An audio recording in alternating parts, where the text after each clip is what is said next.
নমস্কার বন্ধুরা, দীপিকা রান্নাঘরে আবারও সকলকে স্বাগত জানাই। আশা করি সবাই খুবই ভালো আছেন। তো আজকের আরও একটা নতুন রেসিপি আপনাদের সাথে শেয়ার করছি। রথের মেলায় গেলে কাঠি গজা আমাদের সবারই ভালো লাগে। তো সেই কাঠি গজাটা কিভাবে খুব সহজে বাড়িতে বানিয়ে ফেলবেন সেটাই দেখতে থাকুন। আর দেখতে দেখতে আমার চ্যানেলটা অবশ্যই সাবস্ক্রাইব করে দেবেন, আর শেয়ার করে দেবেন, লাইক করে দেবেন, আর একটা কমেন্ট অবশ্যই করে যাবেন। তো প্রথমে বাটিতে আমি 1 কাপ ময়দা নিয়েছি। 1 কাপ ময়দা নিয়ে 1/4 কাপ ঘি নিয়েছি। ঘিটা দিয়ে ভালো করে মিশিয়ে দেখুন এরকম মুঠো করে নেব। মুঠো করলে চেপে ধরলে ভেঙে যাবে, এরকম ভাবে মাখিয়ে নিতে হবে।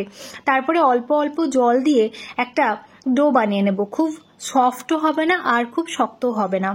অল্প অল্প জল দিয়ে আমি ডোটা বানিয়ে নিচ্ছি। 1/4 কাপ জল মতো লেগেছে আমার। এবার ডোটা বানিয়ে নিয়ে ঢাকা দিয়ে রেখে দেবো 5 থেকে 10 মিনিট। তারপরে 10 মিনিট পরে আরেকবার ভালো করে আটাটা মুথে নেব। এবার আমি পুরোটাই ডো নিয়েছি। আপনি যদি 2 কাপ নিতেন তাহলে 2টো ডো বানাতেন। তো একটা ডো নিয়ে আমি ভালো করে রুটিটাকে প্রথমে বেলে নেব। দেখুন রুটিটা কিন্তু মোটা করে বেলবো। থিকনেসটা কিন্তু আপনার এরকম হবে, যেরকম থিকনেস আমি করেছি। তো এইভাবে 3-4 বার ভালো করে এদিক ওদিক করে রুটিটা আমি বেলে নেব। এখানে কোনো রকম তেল বা ময়দা দিয়ে বেলার দরকার নেই, এমনি এটা সুন্দর বেলা হয়ে যাবে। এবার যেহেতু আমি গোল করে বেলেছি তাই জন্য সাইডগুলো কেটে দেব। তবে হ্যাঁ, সাইডগুলো কেটে দিয়ে পরবর্তীকালে আবার এই সাইডগুলো কিন্তু আমি ইউজ করে নেব। দেখুন একটা রুটিকে আমি 3 ভাগে করেছি সাইডগুলো কেটে দিয়ে। এবার দেখুন চৌকো চৌকো হয়ে গেছে। এবার দেখুন এইভাবেই কেটে নিতে হবে একটা ভালো করে কেটে নিয়ে থালাতে নিয়ে, একটা শুকনো থালাতে নিয়ে সমস্তগুলো একবারে বানিয়ে নিয়ে রেখে দেবেন। দেখুন আমি এগুলো সবগুলো রেখে দিয়েছি। তো এটাতেও কোনো তেল মালিশ করার কোনো দরকার নেই। তারপরে তেল নিয়ে নিয়েছি।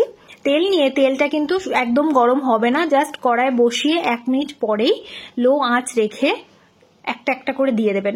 একটা করে দেবেন, সবগুলো একসাথে দেবেন না। এবং চেষ্টা করবেন সোজা করে যাতে কাঠিগুলো দেওয়া যায়। সোজা করে দিয়ে আমি যতটা পারি দিয়ে দিয়েছি, যতটা আমার ধরে আমি দিয়ে দিলাম।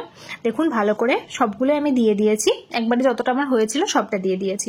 তারপরে লো আঁচে কিন্তু ধৈর্য ধরে এটাকে ভাজতে হবে।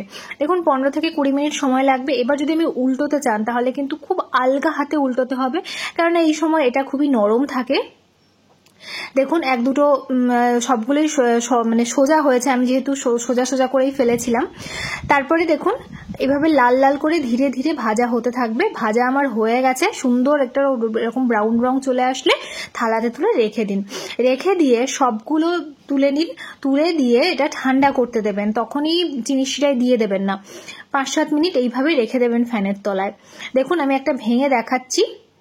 ভেতরটা কি সুন্দর ফ্লাফি হয়েছে আর খুব মুচমুচে হয়েছে, নরম হয়েছে। এবার চিনি শিরাটা বানিয়ে নেব। 1 কাপ চিনি নিলাম। 1 কাপ চিনি নিয়ে তাতে আমি 1/2 কাপ জল নেব। এই রেশিওটা কিন্তু অবশ্যই মেনটেন করতে হবে।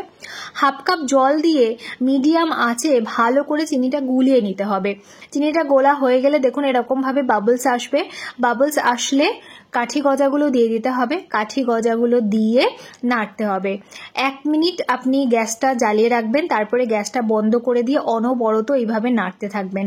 ধীরে ধীরে নাড়তে নাড়তে দেখবেন চিনিগুলো শুকিয়ে আসছে আর কাঠির ওপর লেগে আসছে। দেখুন কত সুন্দর করে লেগে এসেছে। তো পুরোপুরি লেগে গেলে নামিয়ে দিয়ে ঠান্ডা ঠান্ডা পরিবেশন করুন। কেমন লাগলো জানাবেন।